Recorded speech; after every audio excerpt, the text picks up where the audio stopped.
जय भारत। गुरु, जो गुरु है ना, वही आपको दिशा दिखा सकता है और आपको सही दिशा में लेके आपका लक्ष्य तक लेके आपको पहुंचा सकता है। और आप कौन हो, आपको आपका साथ परिचित करा के जो आपको पूरा बदल दे।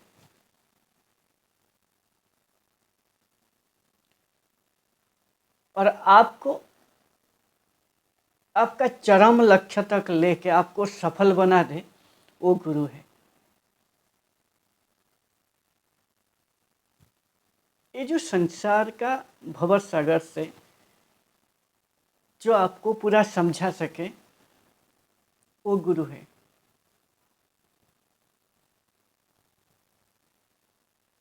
आपका जीवन का मूल उद्देश्य क्या होना चाहिए, जो आपको समझा दे। कैसे आपको सफलता मिलेगा, कैसे आप सफल होगा आपका पूरा जीवन।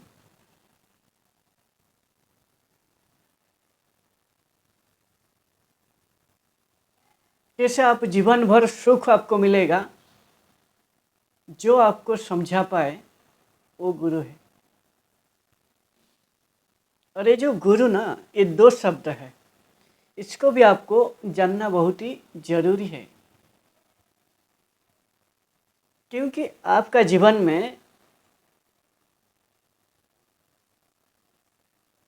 मेन जो गुरु है, आपका जो पहला है, जन्म देने वाला गुरु है। वही सबसे बड़ा इम्पोर्टेंट गुरु होता है।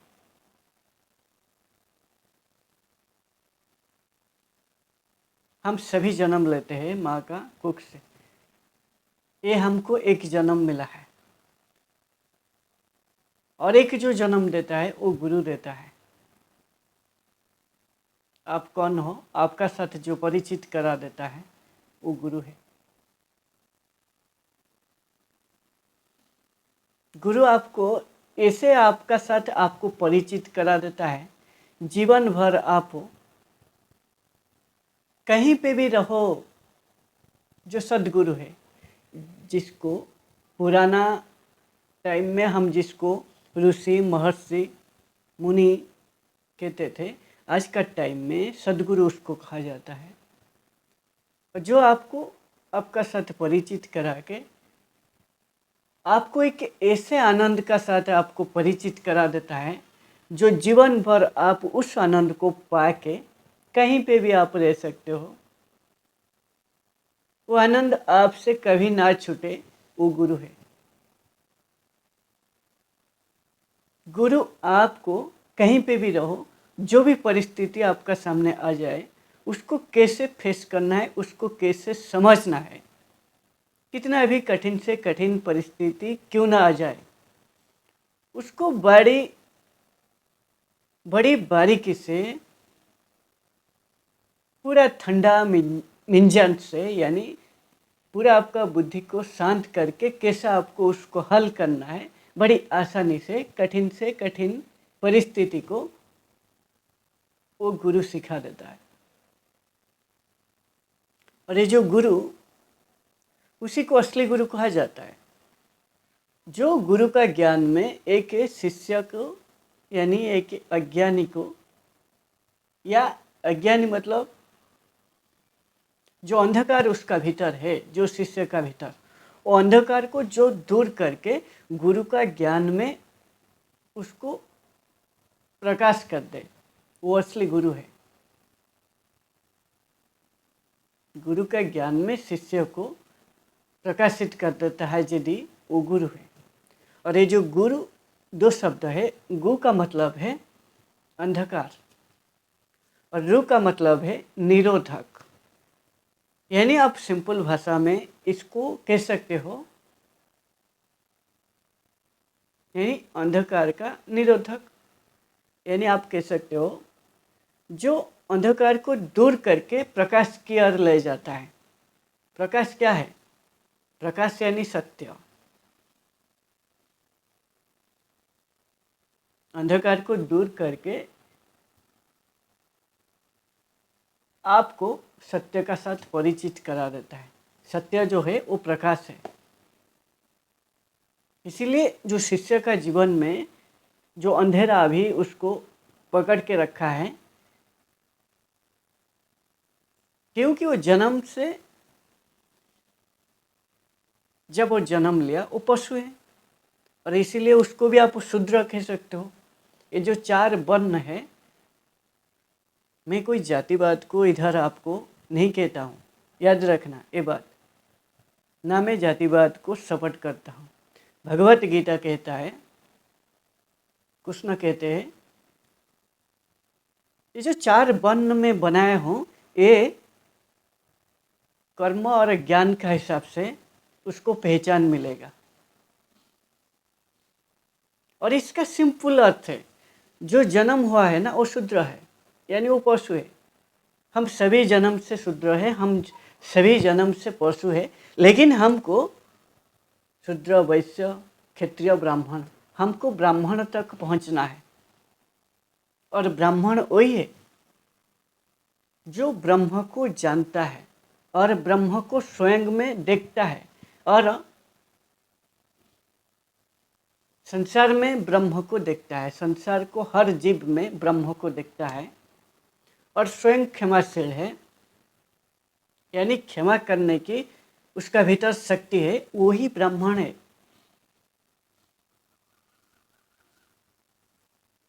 यानी जो आत्मज्ञान पा चुका है, जो कौन है, जो जान चुका है, वो ब्राह्मण है।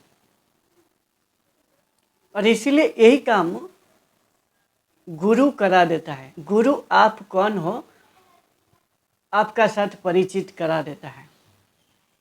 गुरु आपको ये जो 4 अवस्था है, ये 4 अवस्था शुरू से लेकर अंधकार, जो शूद्र है, जो पशु है, हम जन्म से हम अंधकार में है, और अंधकार से आपको प्रकाश की ओर ले जाता है गुरु, यानी ब्रह्म तक पहुंचा देता है, आत्मज्ञान को प्राप्त करा देता है। वही असल गुरु है। जो भी परिस्थिति में, जो भी समय में आप हो, उस समय में, उस परिस्थिति से या उस परिस्थिति में आपके लिए क्या सही है, क्या गलत है, जो आपको बता दे। उस परिस्थिति में आपके लिए कौन सा उपयोगी है, कौन सा अनुपयोगी है, जो बता दे, वो गुरु है।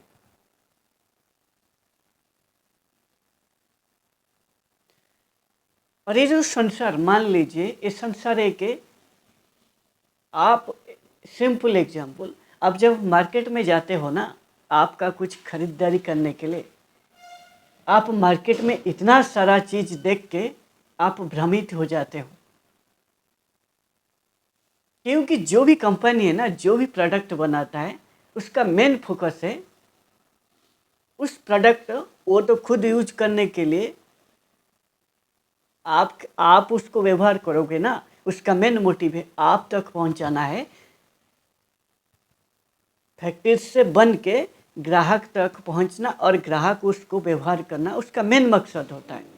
और जब आप बाज़ार में जाते हो, हर एक कंपनी का जो भी प्रोडक्ट है वो आपको बेस्ट लगता है, आप कौन सा आपके लिए सही है आप खरीद नहीं पाते हो। ठीक, ये जो छोटा एक मार्केट है ना, जो आप एक सामान्य प्रोडक्ट आप खरीद नहीं पाते हो, कौन सा मेरे लिए सही है, ये जो पूरा संसार है ना, ये एक मार्केट है। इसमें, इस संसार में, ये जो भव सागर में, भव का मतलब है जो भी है भव सागर में आप देख रहे हो, भव मतलब जो आप देख रहे हो संसार में, जो वस्तु, जो विषय, वो भव है। और ये संसार पूरा सागर है, ये बहुत बड़ा है। यानी ये जो छोटा मार्केट है, एग्जाम्पल लिया, ये पूरा, मान लीजिए पूरा जो संसार है एक मार्केट है, इसमें बहुत सारा चीज़ है। और जो व्यक्ति अज्ञानी होगा, जो खुद को नहीं जानता होगा, वो कभी इस संसार में जो विषय वस्तु है उसको नहीं जान पाएगा। उसके लिए कौन सा उपयोगी है, कौन सा अनुपयोगी है, कौन सा सही है, कौन सा गलत है, उसका वो चयन नहीं कर पाएगा।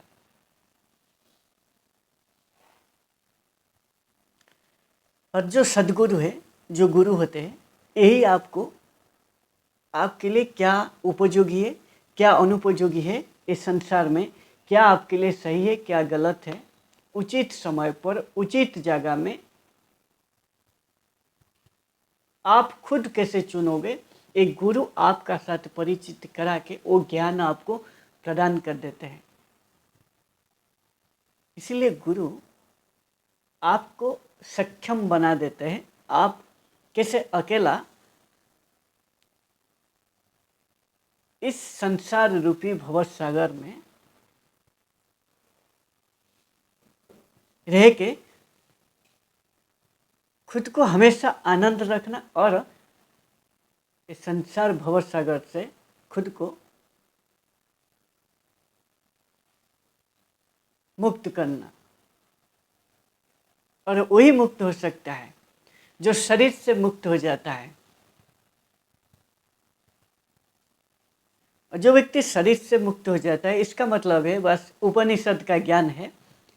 जब आप शरीर से मुक्त हो जाते हो, मैं शरीर नहीं हूँ, मैं आत्मा हूँ, या आप कह सकते हो मैं सत्य हूँ, मैं ज्ञान हूँ, जब आप कह सकते हो मैं शुद्ध आत्मा हूँ, तब आप इस शरीर से मुक्त होने का मतलब है मुख्य है। और ये उपनिषद का ज्ञान है। और ये उपनिषद जो है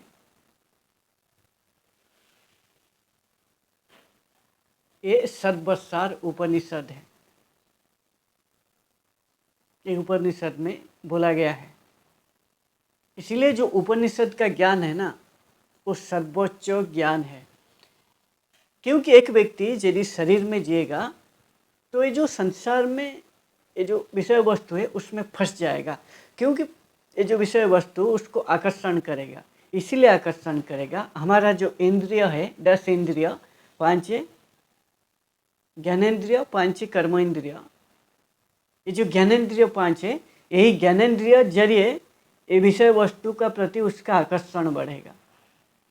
और आकर्षण इसीलिए बढ़ेगा, वो खुद को नहीं जाना है, खुद के लिए कौन सा सही है, क्या गलत है, उसके लिए क्या उपयोगी है, क्या अनुपयोगी है, उसको मालूम नहीं है, इसलिए वो फंस जाएगा।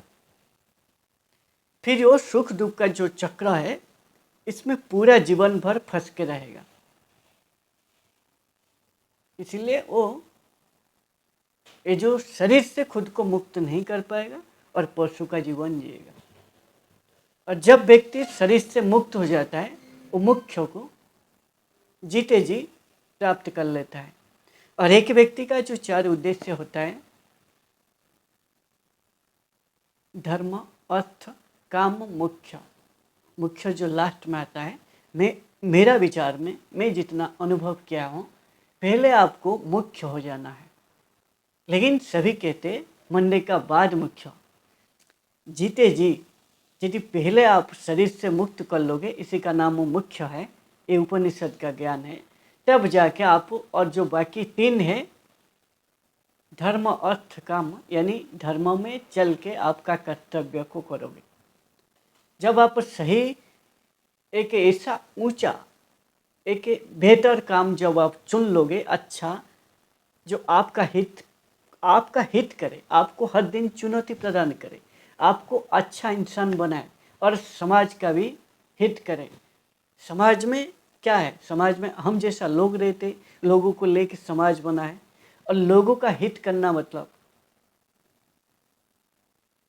यानी एक बेहतर समाज बनाना, यानी आप जैसा बेहतर काम करते हो, सभी को आप प्रेरित करोगे हर कोई अच्छा काम करे। काम आप जो कर रहे हो आपका जैसा करे या उससे और बेहतर काम करे। जो भी स्थिति में हो, जो व्यक्ति उस स्थिति से ऊपर उठ के बेहतर काम करे। और सभी जब बेहतर काम करेंगे, एक बेहतर समाज बनेगा। और एक बेहतर समाज ही एक बेहतर वातावरण भी बनाएगा और बेहतर प्रकृति बनेगा और एक बेहतर संसार बनेगा। यही एक व्यक्ति का लक्ष्य होता है और यही असली सफलता है। जो गुरु है, गुरु यही भूमिका निभाता है। आप अतीत में जो गुरुकुल था,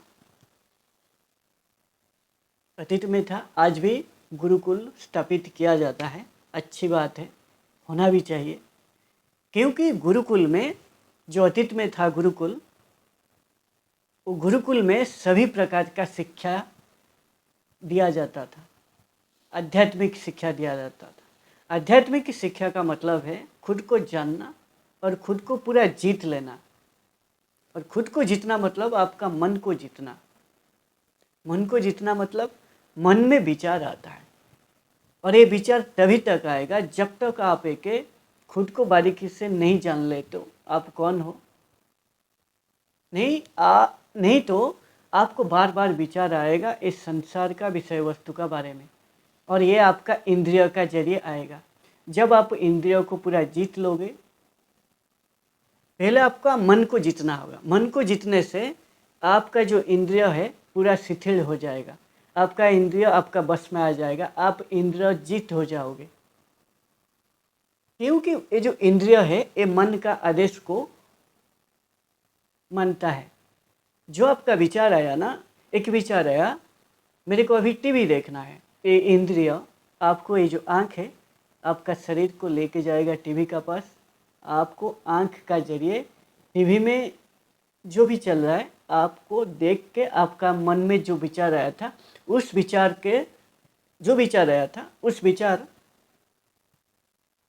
जब टीवी देखेगा उसको सुख लगेगा या दुख भी लग सकता है, जैसा वो देखेगा उसी का हिसाब से उसका मन में कंपन होगा, यानी मन विचलित होगा। हुए तो जो भी देख रहा है वो चीज़ उसको विचलित कर सकता है या उसका मन को और शांत कर सकता है।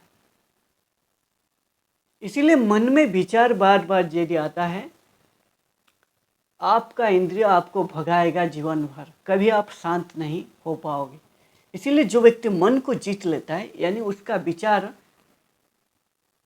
जब वो खुद चाहेगा तभी विचार आएगा, और विचार मन तभी शांत होगा जब आप एक खुद को बारीकी से जीत लोगे, खुद को बारीकी से जान लोगे मैं कौन हूँ।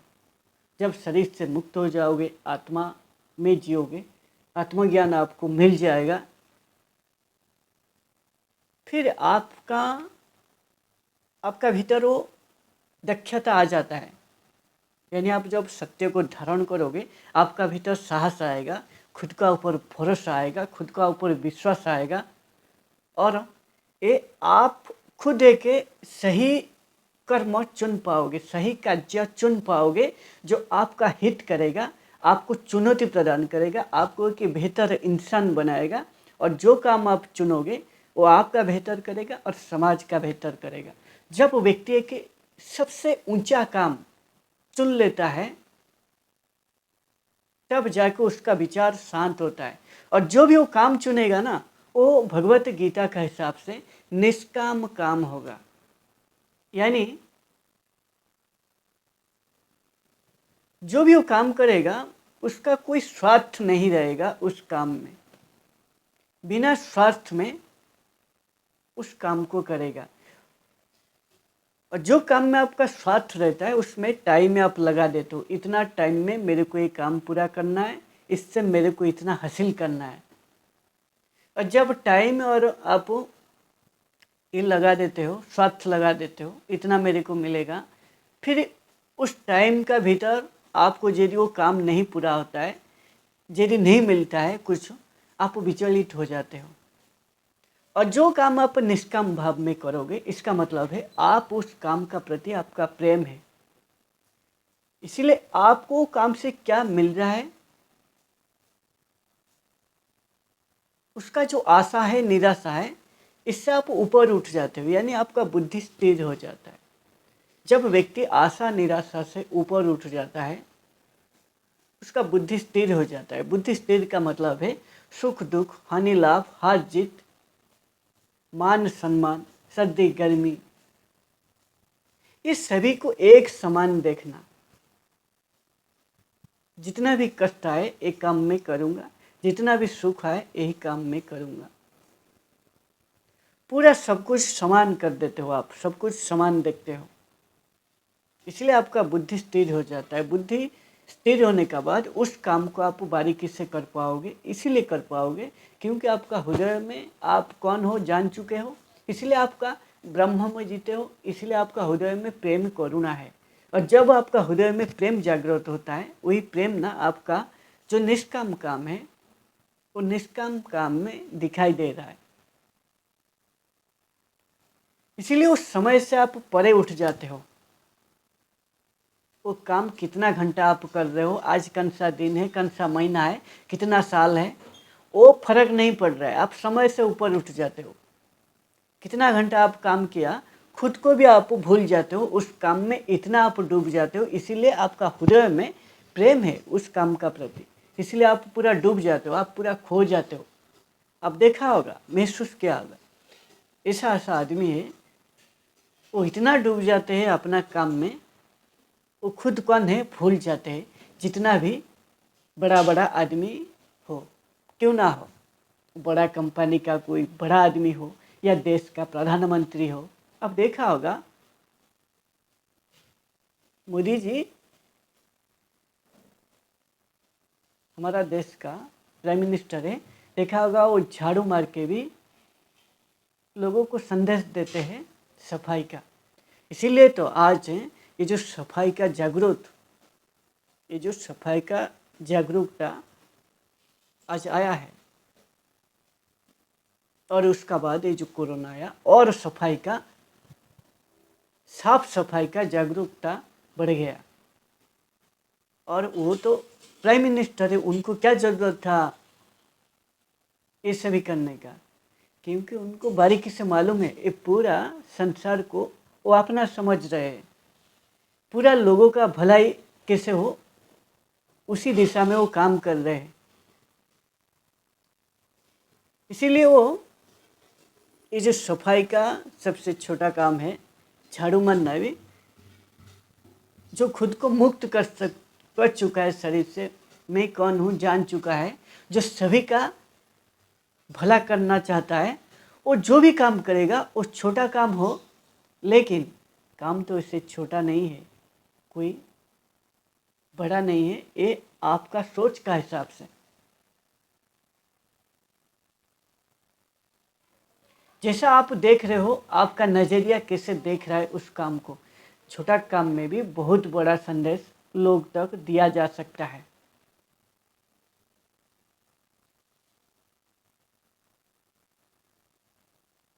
लेकिन उसको नज़र में देखने वाला और समझने वाला का काबिलियत होना चाहिए।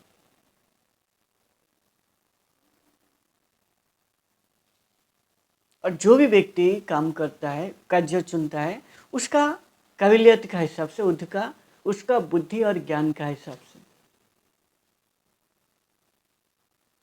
और ये सभी जो भूमिका में जो बोला, ये सभी गुरु का भूमिका है, ये सभी बात ना एक गुरु आपको बता देता है। और याद रखना, जो भी व्यक्ति कर रहे, छोटा बड़ा काम का मतलब है, मैं जो बोला छोटा बड़ा काम नहीं है, जो भी व्यक्ति जो भी स्तर में काम कर रहा है, उस काम का फल पूरा देश को, पूरा समाज को किसी ना किसी का जरिए पहुंचता है। कोई आप छोटा काम क्यों ना करे, उसका भी फल इस समाज को भोगना पड़ता है, यानी लोगों को ही भोगना पड़ेगा, जो किया उसको भोगना पड़ेगा और समाज को भी भोगना पड़ेगा। और जो व्यक्ति चोरी करता है ना, वो तो भोगता है, उस समाज को भी भोगना पड़ता है उस व्यक्ति का काम, क्योंकि वो तो चोरी किया अज्ञान की वशत, उसका ऊपर भरोसा नहीं है, खुद का हाथ में हुनर ला के मैं एक बेहतर इंसान बन के खुद कमा सकता हूँ, ये जो भरोसा है, खुद को जाना नहीं है, इसीलिए वो भरोसा टूट गया है, इसीलिए वो दूसरे को हानि पहुंचा के, चोरी करके दूसरे का सामान को खुद का अच्छा करने के लिए वो कोशिश कर रहा है। इसमें उसका बहुत बुरा होगा और वो नीचे जाएगा।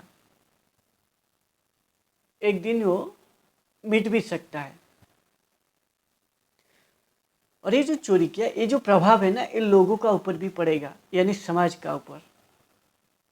दूसरा लोग उसको देखेंगे, ये ऐसे करके बढ़ रहा है। कुछ 100 में से 5 आदमी या 2 आदमी यदि उसी रास्ते में निकल पड़े, ये खराब हुआ ना।